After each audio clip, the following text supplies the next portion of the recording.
Well, good evening, ladies and gentlemen. How wonderful to see so many of you here. Not that I'm surprised with the amazing guests this evening.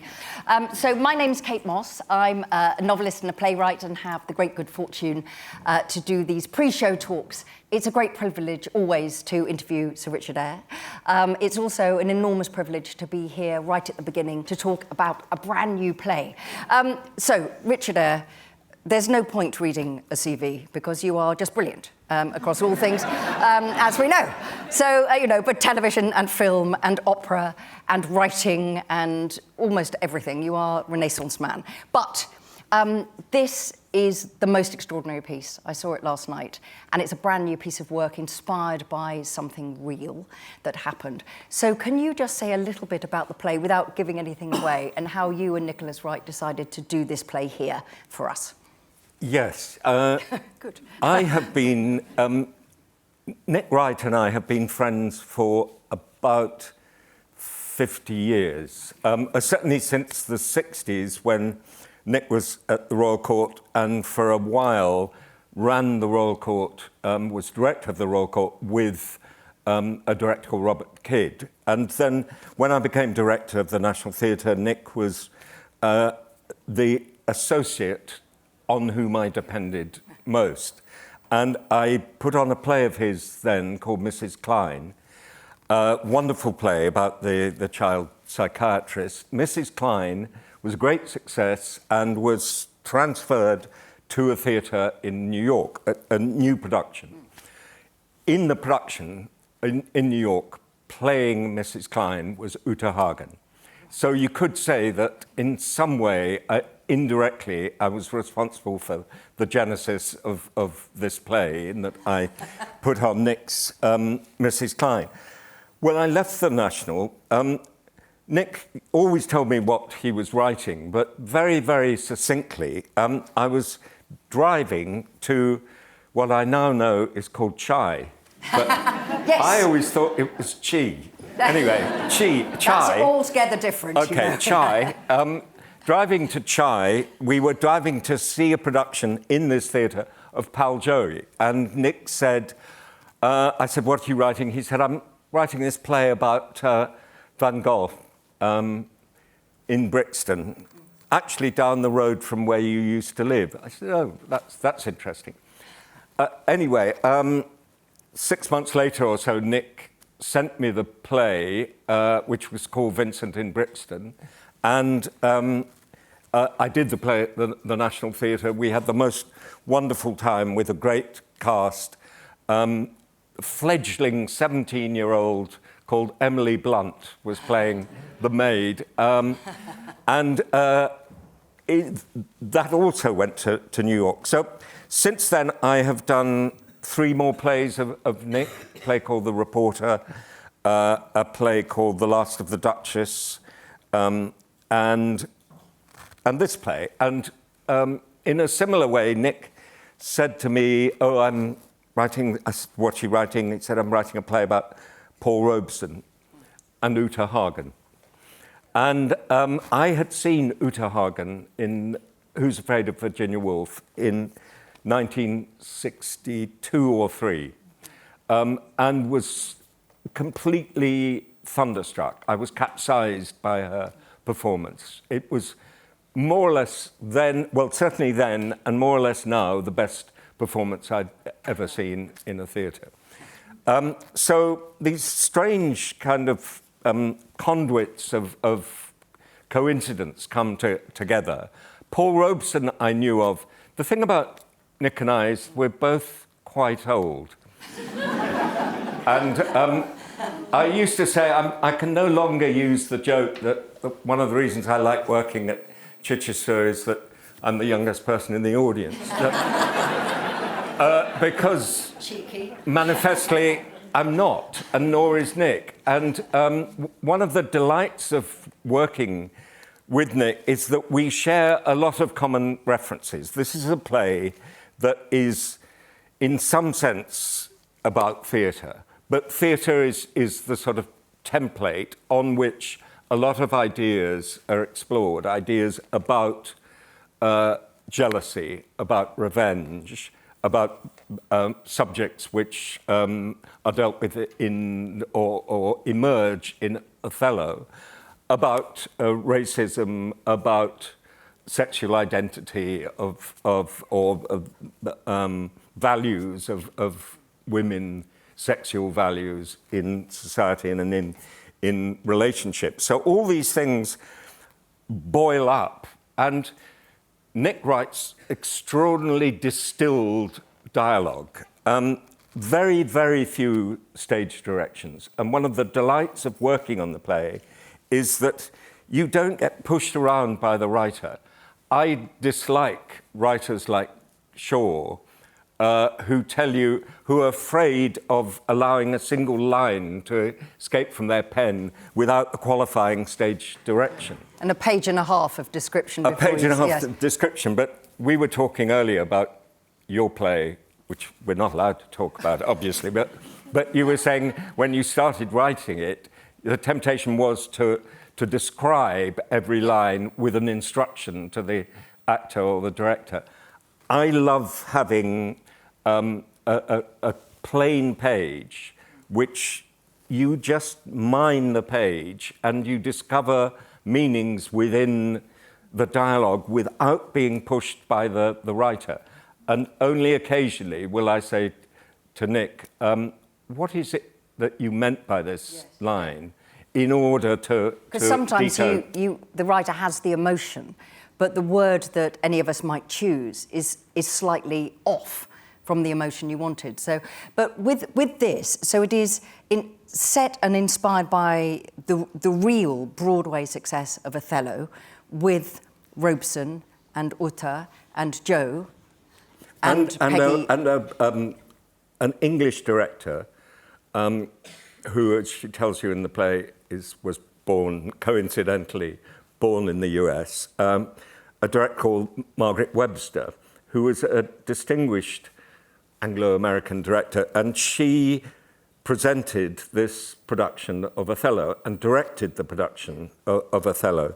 Now, Robeson had actually played Othello in this country, famously with Desdemona, Peggy Ashcroft, as Desdemona. Equally famously, she and Paul Robeson had a notorious affair.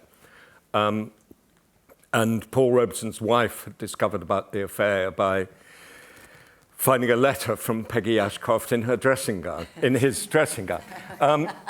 So Peggy, and this is an interesting reflection on what I regard as the great fault line in American society, which is racism, and obviously as a consequence of slavery and the Civil War, that it was wildly controversial to present Othello in the US on tour with a black Othello. Yeah.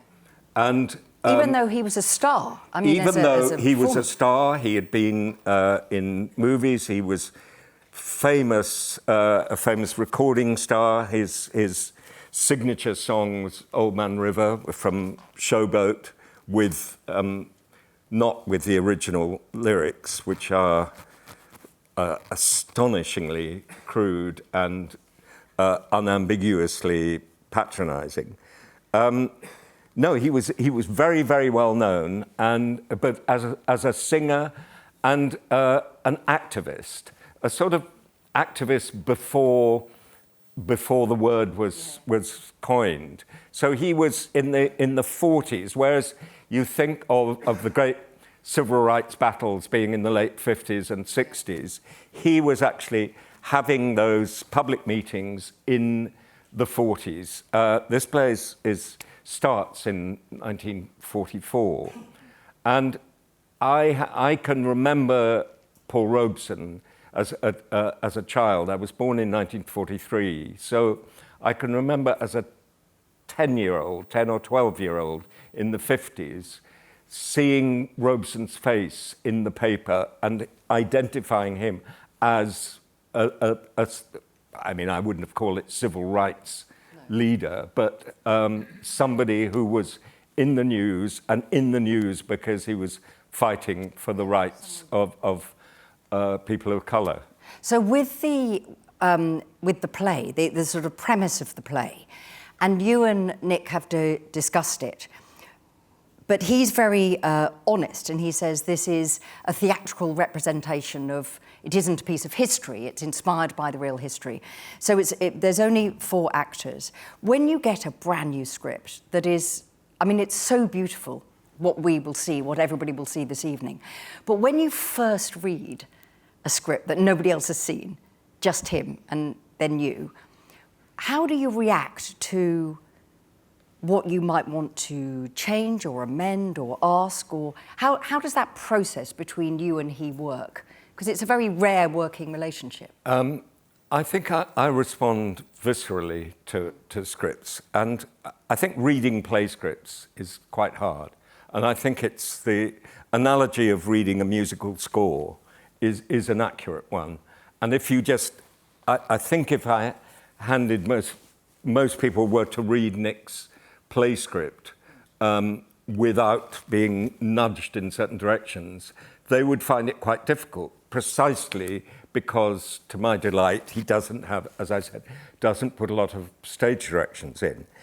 I react viscerally. I liked it immediately I read it. Why? Because it was about things that mattered, and also because there was an actor called Denham Elliott. Yeah. Marvellous, marvellous actor. He played here. Denham? Yeah. Oh, did he? Well, he died a few years ago. And Denham, I did a film with him for television. And I said, he said he'd like to do it. And I said, Denham, what makes you decide, how do you decide to do things? He said, well, I open the script in the middle. And if there's anybody speaking who I think I'd like to have a drink with, then I decide to read it from the... And I think that actually is as good a criterion as any. And I was immediately attracted by these people, Uta Hagen and the young Uta Hagen, and the energy of it. I love, I mean, Robeson's voice and the presence of Robeson. I mean, hugely attractive man. So that was there in my memory, and also because it isn't a history play. It absolutely is faithful to the historical facts. There is no monkeying around with history, but actually it's not a history play. No. The truth is it's a love story. Yeah. And I think that was what struck me, first of all, that it's an unsentimental love story about 2 very, very strong people, and a man who actually destroys himself through his either his stubbornness or his determination not to concede to his ideals. So it's a very, very attractive mixture of, I mean, they're not issues because they're not dealt with, and I really do detest plays that deal with issues. Yes, they bang you over the head with them. My heart sinks when people say, oh, it's dealing with the issues of sexism and race. And I think, oh, I want a play, because plays are about people. They're about interaction of people, and issues emerge. They're for the commentators, not for the characters in a play. But one of the things I felt watching it last night that was so precisely brilliant about that was that it was the consequence of having principle, all of them having principles, in a time when having a principle would kill your career, at the very least. So, you know, Jose Ferrer is Puerto Rican. Margaret, Peggy, we know actually was gay. Paul Robeson is black, and Uta is young. And they refuse to let him be not given a hotel room. You know, they move out of the hotel, you know, those sorts of things. But it is a play about consequence, what it means to stand up for what you believe in. I thought that was one of the most powerful things about it. Yes, and it's to do with betrayal, and the play is very satisfying in the way that it sets one character's betrayal against another character's betrayal, and they're different forms of betrayal. And you get these delightful echoes of Othello, too, when Paul talks in the last scene about the cause, and you think, actually, it's almost as wrong-headed as Othello when Othello said, it is the cause, when he's on his way to murder Desdemona, in his view, righteously. So it just holds a lot of decision. As you say, I mean, all actions have their consequence, and that is, I think, the great moral law of the human universe, and it brilliantly explores that proposition. And with a writer as great as Nick Wright, and also your long relationship with him, so you know his work and he knows your careful hands, as it were, how much changing of a new script goes on once you get into a theatre, or once you get into the rehearsal room before that? We changed, I think there were 3 drafts, but there weren't substantial changes. The title was originally called Othello, 8 Hotels. And I said, can we just junk the Othello? And there were minor changes. There's a big fight scene, which was the only scene that was rewritten. The end of it was rewritten, not on my advice, actually, but and there were minor changes that made and cuts. And during rehearsals, very few. Every now and then, an actor, or I would say, do we really need this? Or I really don't think this line is doing what you want it to do, and can we try something else? Is that about making it more taut, or about pace, or just about having... Clarity, I think. Clarity. But we work... I mean, one of the reasons the show is as it is because these are 4 remarkable grown-up actors who are very, very fastidious, and as fastidious as Nick is and I am, and love mining the detail. And really, you know, the difference between good and bad art is quite simple. It's bad art generalizes, and good art is specific. And it's, you know, every moment of this play has been examined, and it's examined and absorbed and then executed. And so it's quite rare to get such harmony of process in 4 actors. Quite often you get one actor who goes, you know, and 2 or 3 others who work in an entirely different way. And the job of the director is just to try and bring them in so that you're all talking the same language of process. But it's fun. I mean, for me, there is no greater fun than rehearsing a wonderful play with wonderful actors, because good actors, by definition, are intelligent and witty. And they're not necessarily articulate, but they're witty and sharp and fast. And it's just, you know, you get paid for it. It's wonderful. But, I mean, one of the things that I thought was so extraordinary, what had been achieved, was that they are all heroes in one way, for they all have enormous reputations. They are real people with a body of work behind them. But yet, at the same time, it was completely an ensemble piece. And so you didn't have that thing when sometimes, you know, when in some plays a character comes in and it's like a blast of cold air comes in the door too. You know, the tenor changes. Yes, I know those plays. Yes. Whereas this was extraordinarily sort of compact all the way through.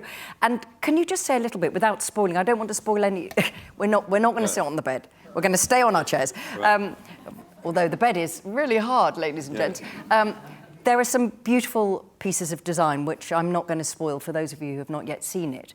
But when you are doing a play that travels all over America, but of course the point is the hotels they stay in on the tour, at what point do you bring a designer in and say, well, I need this sort of room? Or, you know, was there a choice about making each room different? You know, just talk a little bit about how the design supports the play. Again, I've worked a lot with Rob Howell, the designer. Rob designed a play of Nick's we did at the National Theatre called The Reporter, about the BBC reporter James Mossman. So we know, we look for a kind of arena. I said to Rob, it's kind of like a boxing ring, hotel room. Clearly the hotel room is doesn't change. The room, there aren't going to be scene changes. The scenery isn't going to move. Because they change and the room is the same. And late in rehearsals, actually, initially we decided not to change anything in the room. Late in rehearsals, a sort of half sleepless night, I came in, I said, I think we need to change the bedspreads. A huge conceptual... Sucking in a 40. There was a certain amount, and I got a slightly panicked call from Rob, who was in London, saying, are you sure? You know, I thought the concept was... I said, no, I'm absolutely sure, you know, it's right. And it is right. And that's really, you know, the actors move furniture, and the change is done by quite small details, and through the lighting, and through, you're just told where you are. The cities they travel to appear on a caption, and between each scene, I always thought we wanted a feeling of documentary life in black and white either side. So Rob designed they're billboards, really, and in his first design they were more complicated, and we just simplified them. And it's a wonderful sort of perspective cube, I mean, that has been crushed with this. And so it really does concentrate, it focuses attention on a series of of scenes that are quite short, never more than about 20 minutes, and never more, the four characters only appear in one scene. But it's very, very detailed, very concentrated, and I think very lucidly and beautifully played. So this is an arena, really. It's like it's a boxing ring, and at one stage, I'm afraid it feels like, you know, a fight. But I mean, actually, the play covers a wider period of time anyway, because it starts in the war and all of that, and of course, then we go into the McCarthy era and that piece of history. But I thought it was very beautiful the way their clothes changed. Yes. But in a way, the reality of their lives as actors didn't change. Well, the clothes, because the design is minimalist, the clothes are absolutely crucial, and they were discussed in great detail. We all discussed them, the actors, and individually with the designer and the costume supervisor. And I just had I said to Rob, when she comes in the end, 1956, I wanted to look like Audrey Hepburn. And what I meant was sort of Givenchy. And about 3 months ago, I was sent a script it was called Audrey and Me. And it was a film script, movie script, and it was about Givenchy designing clothes for Audrey Hepburn. This is a movie. So I read that. So I was sort of thinking a lot Givenchy. What I meant was those sort of black capri pants and wonderful sort of shoes. wonderful shoes, and then Rob found this exquisite white coat. So it's a bit of a shock when she comes in, and that she looks so not the young girl that it does a lot of the work of saying, you know, years have passed. She's become very successful. She's become comparatively well off. She's in the first scene saying, "Can I have $100 to buy a new dress?" And her husband saying, "No, you can't, because that's a waste of money." And then seeing someone she's become very, very much a person with her own authority, and his authority has sort of dwindled, and he's in this rather poor rooming house. Yeah. Looking into each of the characters and seeing when they had died and how long ago. And you have talked about you and Nick being in New York, and I know he interviewed Uta Hagen a couple of times. And for those of you who are old Charlie people, Jose Ferrer was here for Cyrano in 1975, actually involved in directing at that moment. Was there a decision to wait until they had all died before doing the play? Because there's quite a long genesis in Nick's mind, clearly, from when you were first over in Broadway. Or was that just how it's fallen out? No. I think the play is a commission. I mean, very, very few commissions actually turn into successful plays, or indeed into plays. Quite a lot of commissions, actually. The plays are never delivered. I mean, in my life, I have one example of a play which I commissioned. I put in the brochure before a word of the play had been written. It was 1974. It was a play called Comedians by Trevor Griffiths. Oh. And he just told me, he said, I've got this idea about a night class for club comedians. That's great, fantastic. Let's do it. And we talked about the characters before he'd written. And I said, there's this actor called Jonathan Pryce, who I think should play the guy you've described. But mostly commissions don't work like that. And I think I used to have a sort of kamikaze policy when I was running Nottingham Playhouse in the 70s of, so we'll do this play, and then hoping that the writer would deliver it. And occasionally they did, but more often they didn't. So this was commissioned. And I don't know how long it had been marinating in Nick's mind, but it was commissioned maybe 3 years ago. And so there was another play that I was interested in that Nick had written about Benazir Bhutto, about the assassination of Benazir Bhutto, which hasn't got on. So I think he's probably writing them in parallel. But it's interesting. I feel that the play is very topical. It's astonishing because it is so of its period and of its time and truthful to those attitudes, but horribly resonant now, suddenly, not least of all the very first place that they go to on their tour. Yes, absolutely. So that is just, I think, a writer marinating in the culture of their times, and it just absorbing, by a sort of process of osmosis, what is going on in the country, and somehow writing that through a historical play. And I think that tends to be, for me, the more effective way of writing about the contemporary world than writing about the contemporary world on the nose. And, I dread the Brexit play. Yes. Probably not yet commissioned.